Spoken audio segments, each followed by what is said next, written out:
Fala galera, beleza? Com toda a animação aí que vocês têm, a gente vai estudar agora a parte da biologia que fala da genética que corresponde às leis de Mendel.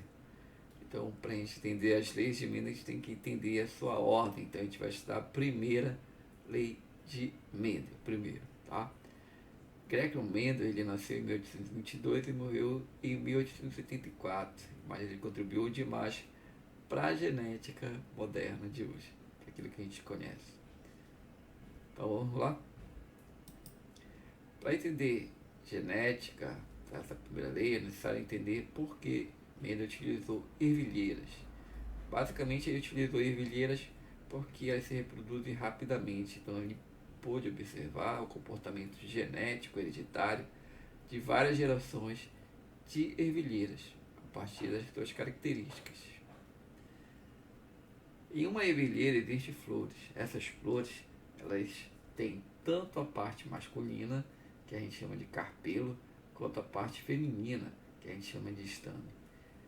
A parte masculina, chamada de carpelo, são produzidos na sua extremidade o grão de pólen, que corresponde ao espermatozoide humano. E na parte feminina, a gente vai ter a oosfera sendo produzida. A junção do grão de pólen com a oosfera produz as sementes, que é como se fossem os filhos da ervilheira. Ou seja, as ervilhas são sementes que se comportam como se fossem os filhos da ervilheira. E a partir dessas características vistas inicialmente nas ervilhas, é que Mendel propôs sua primeira lei de Mendel. Então, observando bem aqui a analogia feita anteriormente. O óvulo, quando se junta com os espermatozoides, forma um bebê. A oosfera de uma planta, quando se junta ao grão de pólen, forma a semente. Então, vamos lá para a primeira lei de Mendel. Então, Mendel, primeiramente, ele fez uma separação a partir de observação de ervilheiras. Então, ele percebeu que existiam ervilheiras que tinham sementes amarelas. E o que ele fez? Ele basicamente fez o cruzamento entre as ervilheiras que possuíam ervilhas amarelas. E a partir desse cruzamento, ele observou que só tinha ervilhas amarelas. Para esses amarelos, ele chamou de puros. Posteriormente, ele observou uma outra variedade de ervilha que dava só sementes verdes. Quando ele fez o cruzamento entre essas ervilhas verdes, também só dava ervilhas verdes. Para essas, ele chamou de características puras verdes. Então, após muitas gerações fazer esses dois tipos de cruzamento somente, ele teve a ideia de cruzar as ervilhas amarelas puras com as ervilhas verdes puras.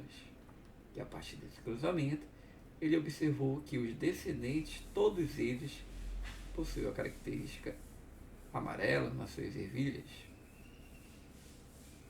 E após fazer isso diversas vezes, em várias gerações, ele fez um novo cruzamento.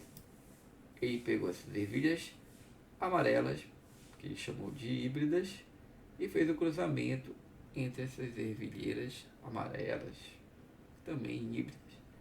A partir desse cruzamento, ele obteve a seguinte proporção: 75 daqueles que nasceram dos descendentes possuem a característica amarela e 25% possuem a característica verde. Isso dá uma proporção de 3:1. Guardem aí na mente essa proporção: 3:1. Tá bom? No caso aí, as características de ervilhas de amarelo para verde. Então vamos entender agora por que isso acontece. Só observar aqui, ó. Olha só.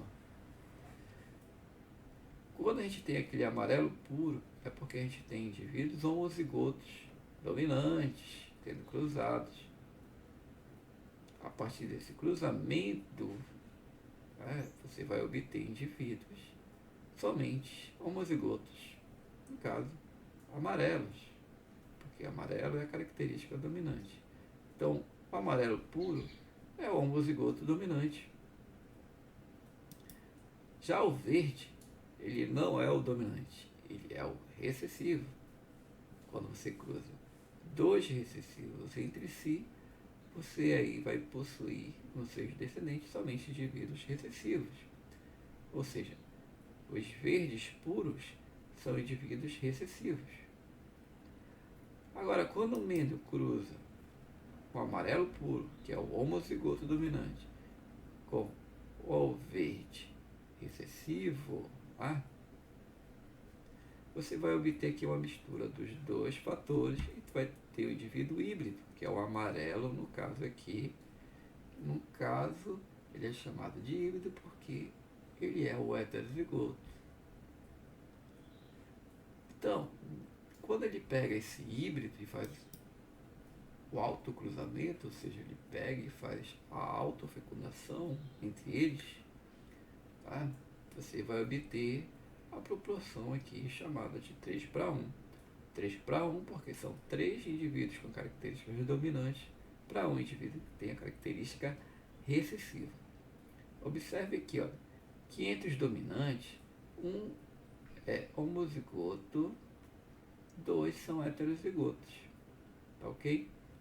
Dessa forma, a gente pode introduzir a primeira lei de Mendel.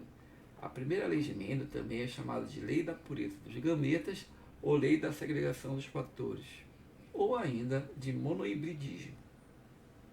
Então, Mendel concluiu a partir dessas observações feitas nesses experimentos que os fatores, que na verdade são os genes, né, que hoje nós chamamos de genes, são transmitidos de descendentes através dos gametas. No caso aí das plantas, o grão de pólen e a esfera. No caso dos seres humanos, espermatozoide e óvulo. Entretanto, esses fatores se separam durante a formação desses gametas. Ou seja, vai um para cada lado, tá, de gameta. De tal forma que o gameta só possui um gene do par correspondente desse fator. Tá ok? Então, essa aí é a primeira lei de Mendel. Tá entendido? Pessoal, então, para a aula de hoje é isso. Eu espero que você tenha entendido. Qualquer dúvida, comente aí. Tá bom? Que eu vou estar tirando sua dúvida. Muito obrigado e tudo de bom sempre para vocês.